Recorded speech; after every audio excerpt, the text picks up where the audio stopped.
talk to us a little bit more about what you feel like, or what is the market demonstrating right now in terms of what it's predicting? Well, so the market is, as we've talked about, the market discounts what it expects, what the collective market expects to happen in the future, you know, there's a couple of different ways that you can look at this.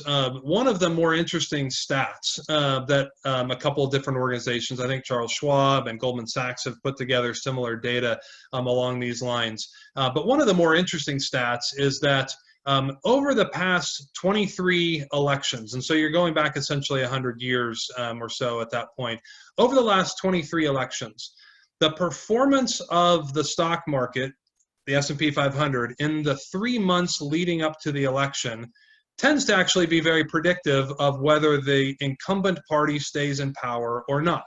Now, this is 2020, and so nothing is as what it seems.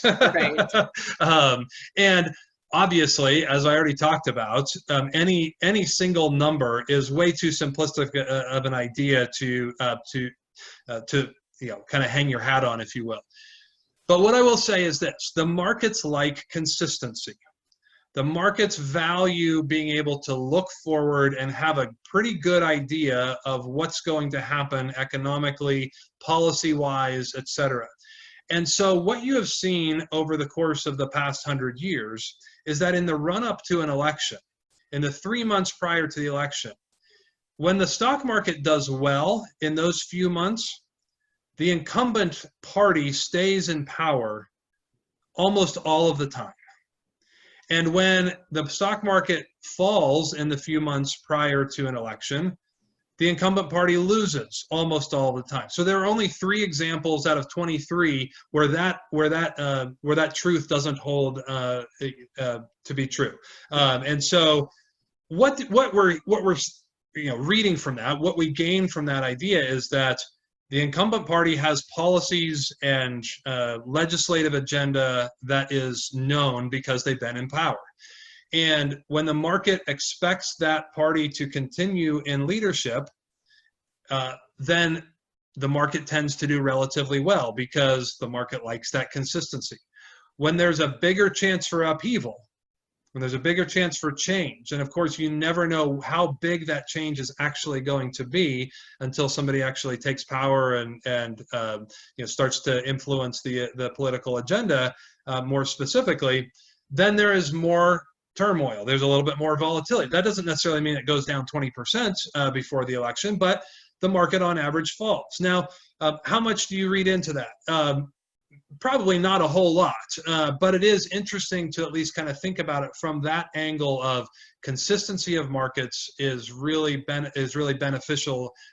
People like to be able to look forward and continue to discount what they have been discounting for the last 4 years or the last 8 years or however long it's been. When they have to start discounting a new regime and a new set of unknowns, that's when it becomes a little bit difficult and things start to sell off sometimes a little bit more. So I think that's one angle to look at this question from. The other angle is less about the market as a whole and more about individual sectors or specific industry groups that may be more impacted by a specific legislative agenda. Yeah. So I think the most compelling idea to look at from that angle over these last 24 months, let's call it, is to look at the healthcare sector. And specifically within the healthcare sector, to look at the health insurers and the for-profit hospital companies. And so we're talking about stocks like United Healthcare and Humana and HCA Healthcare and Centene, and there's a variety of those insurance-oriented and for-profit hospital stocks. That particular industry or those industries almost certainly would not do well under the most progressive of the options that have been laid out by the Democratic Party over the last couple of years. And so in 2019, when you saw the leadership in the polls and within the Democratic selection process being Elizabeth Warren and Bernie Sanders, 1 and 2 or 2 and 1 in whatever order they happen to be at that point in time, both of whom were trumpeting much more of a Medicare for all sort of a program, a public option or a public mandate that would be enforced across the board. Those stocks really did not do well at all. And those are phenomenal businesses, some of them. You look at United Health, you look at Humana over the last decade, and they've been phenomenal stocks because they've been phenomenal businesses from a fundamental perspective. Stability of earnings growth, higher than average earnings growth, not terribly expensive, all the things that you might like to see in a stock, they've represented. But they really took it on the chin last year because there was this huge unknown of what if Bernie or what if Elizabeth Warren become the president. And when you saw Joe Biden take the nomination and really kind of ascend to the top of the leadership board, those stocks started to rebound much more significantly. But then you've seen over the course of the past 3 or 4 months that those stocks have turned into laggards again. And why is that? Well, there's maybe a variety of different reasons why there, but one of them is that there is at least some fear that Joe Biden, who has been a centrist, moderate sort of politician for most of his career, is going to cater more to the progressive wing of the party. And obviously, as a nation and as parties, we're becoming more extreme on average, or at least the extremes are being louder than they historically have been. And so there have been some question marks about, hey, is Biden actually going to embrace what Elizabeth Warren and Bernie Sanders were talking about to placate certain parts of the Democratic Party?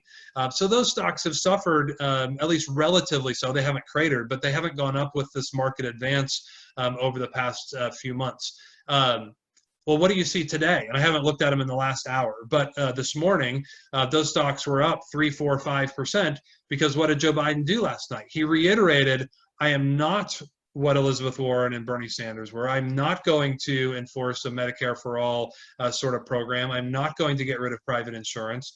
And so now the market is saying, okay, we believe that a little bit more, at least for today. Right. And we're discounting that future, which is now a little bit rosier than we felt like it was a week ago or 2 weeks ago or whatever. So you see this kind of discounting mechanism very much in action with the healthcare insurance types of stocks over the past couple of years. So I've found that to be a compelling example and area to watch from this perspective. It's really fascinating.